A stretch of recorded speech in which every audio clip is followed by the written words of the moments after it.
Magandang araw uli sa inyong lahat mga kamatsas. Kagabi ay naganap naman ang Title Tuesday. Sinasalihan ng napakaraming mga mamaw pagdating sa Blitz sa buong mundo. Nandyan sila Magnus Carlsen, Hikaru Nakamura, Jose Martinez, kagaya nito.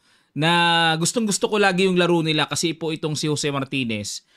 Parang kay Hans Mok Niemann na sukdulang pinagbibintangan na gumagamit ng computer engine di umano dahil sa lakas ng kanyang mga laro pagdating sa online. Kahit si Magnus ay nakatikim na rin po ng marami dyan at isa pa ay pinaiyak niya si Vladimir Kramnik at napagbintangan siyang nag-engine. Ayan, tingnan natin ngayon kung uubra ba siya kay world number 1 Magnus Carlsen. Ang ginawa ni Magnus nag E4, C5 si Martinez, Knight F3, D6, at pinasok ang open Sicilian pero nag A6 muna ha. Usually Knight F6 muna yan bago mag A6 para Sicilian Najdorf. Pero nag A6, C4, ayun. Yun pala ang sagot doon. Kasi nga naman kung Knight F6, obligado mag Knight C3 para depensa. At Najdorf, wala ng C4 o pagkakataong makamarok si Bind. Pero iniba ni Martinez ang sequence. Nag A6 muna siya, nagkaroon ng pagkakataon si Magnus na mag-switch sa Marok si Bind. E6, Knight C3, Knight F6 at nag G4. Ayun. Marok si Bind na pinagsamang Keres attack. Halo-halo. Keres attack yung ganyan eh. Tingnan natin. Nag H6, H4. Gigil na gigil siya kay Martinez ah. E5, ayun ang novelty. Old lines ay Bishop E7, at may tumira na ng G6. Pero dito nag-E5. Knight F5 pasok.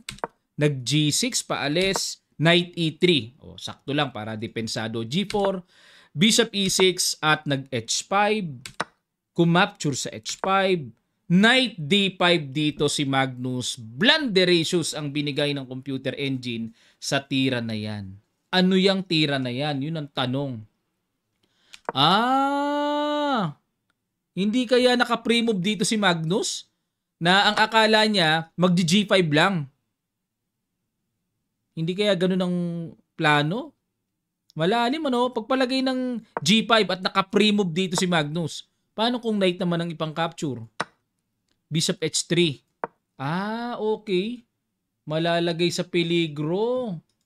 Oo nga Babalik dito. Tapos magku-Queen B3. Ayun, may mga atake sa B7. So, napaka-creative ni Magnus, Kung ganun pala, patak pala yun, pwede pala yung Knight D5. Kung Bishop G4, lalong hindi pwede ka-capturein yung Knight sa F6. Ayun. Pero, nung pag-capture mo ka naka-pre-move. Nag-Knight D5 o naka-pre-move. Di na-capturean pa ng isang pawn. Pero dapat daw po, pawn lang ang pang-capture. Ayun, para H5, 2 pawns up kagad ang black. Kaso, nag-bishop takes G4, bishop E2, knight takes D5, knight takes D5, bishop E6. Pinabawi. Hindi mo na kinapture kasi anytime naman yan. Bishop E3, may sundot sa B6, knight D7 para mapigilan yon at kumapture na, rook G8, and queen B3 atake sa B7. Grabe, kakaiba ito. Ang ganda ng diskarte Queen C8, dinipensahan, lumamang ng malaon dito si Magnus. Dapat daw po ang tira ay capturein ang knight. Very strong kasi yan Capture and bishop E7. Ganun na lang daw po Kasi pag kinapture naman itong B7, may rook B8 tapos may bawi din naman sa B2. Ayun. Pero nag Queen C8, bishop E2. Yun, ang another questionable move kay Magnus bumalik. Dapat daw po ay C5 na. Yan na pala. Ayan na pala. Oo nga Pag kumapture ng knight, may knight F6 check King D8, may Queen B6 check muna. Sabay kuha yung tore. Pag po ng pinang-capture, knight C7 check. Naku, may ganun na pala. Ang ganda Sacrifice, pag kinapture, may kain sa bishop, di pwedeng capturein kasi nakapin. Iilag yan, King D8, then Queen takes F7, nakahang ang rook and threatening matchas sa E8. Ayun. Super winning for white. Balik tayo mga kamatcha, C5 na pala. Pero na-miss ni Magnus nag Bishop E2, Queen C6, Castle queenside, and the king B1. Ayun, prophylactic lang, no? Ilag lang po sa C-file pagka mga ganyan.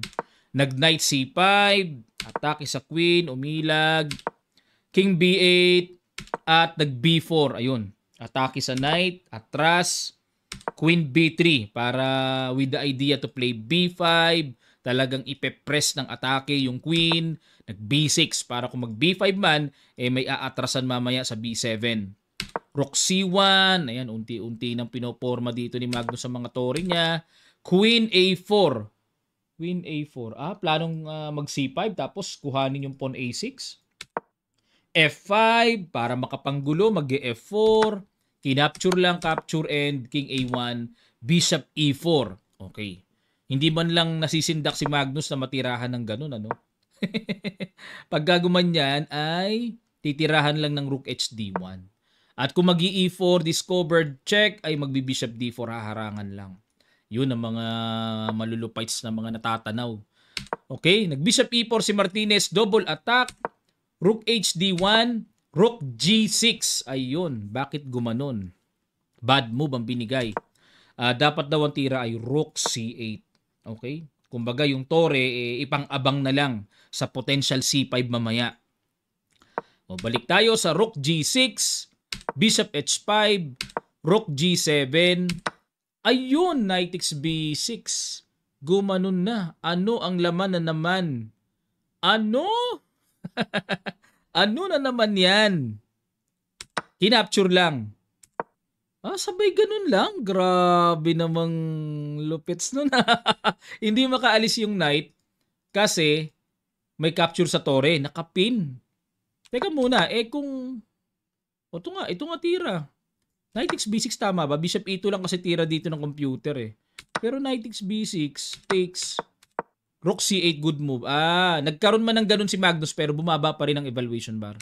Ayun ang point ng computer. Bishop takes, tapos nag D5 para makahinga yung dark square bishop, pero bad move. Dapat daw po is rook G5. Bishop E2, then bishop D3? Bishop takes D3, E4.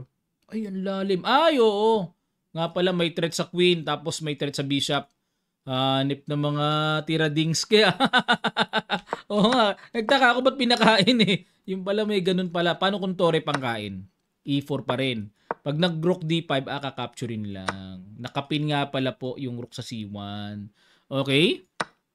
Grabe. Balik tayo sa D5 ni Martinez. Kinapture lang ni Magnus. Mali pa rin daw. Dapat C5 lang para solid. Pero balik tayo. C takes D5, rook takes C1, rook takes C1, bishop takes D5, and bishop E2. Ayun, threat na yung pawn. Nag-rook G6 para atakihin yung bishop. At dito mga kamatsas, may ginawang bad move si Magnus. Hindi ko napapagis sa inyo, bad move Boom. Nasobrahan sa sacrifice. Sarap na sacrifice pero ang tamang tira po ay bishop C7 check. Pag king A8, then simpleng B5 lang. Ayun, para tagpasin yung pawn doon sa A6. Pero dito, nasarapan naman si Magnus ang kakasacrifice kinapture ang bishop. And ayun, queen takes D5. Dito po, nag-resign na si Martinez. Bakit ni-resign? Flag down ba? Na-flag down! Hindi pala nag-resign, flag down mga kamatsas. Ayun. Pero pagpalagay na, ituloy natin. Ito pala tira, no? Kasi kung kakapture sa bishop, may check kasi Anytime, pwede naman bawiin yung bishop. So, queen D4 check para ma-force. Yan, opposite colored bishop na one pawn down. Pero mahirap pa to, matagal pa to. Matagal pa. Kaso, ubos ang oras ni Martinez Hindi umubra ang mala engine at malahataw na computer ni Martinez kay Magnus, mga kamatsas. At ito po ang kanilang standing. Ang champion ay si Hikaru Nakamura sa score na 9.5 points. Tied sila nila Bortnik and Magnus Carlsen. Ayun. May tumalo kay Magnus na isa si GM Maxim Chigayev. Kay Nakamura naman, walang talo. 3 tabla lang. Si Bortnik may 1 talo at 1 tabla. Ayun, kaya pareho po silang 9.5 pero good for Magnus pa rin kasi bronze medalist pa rin naman.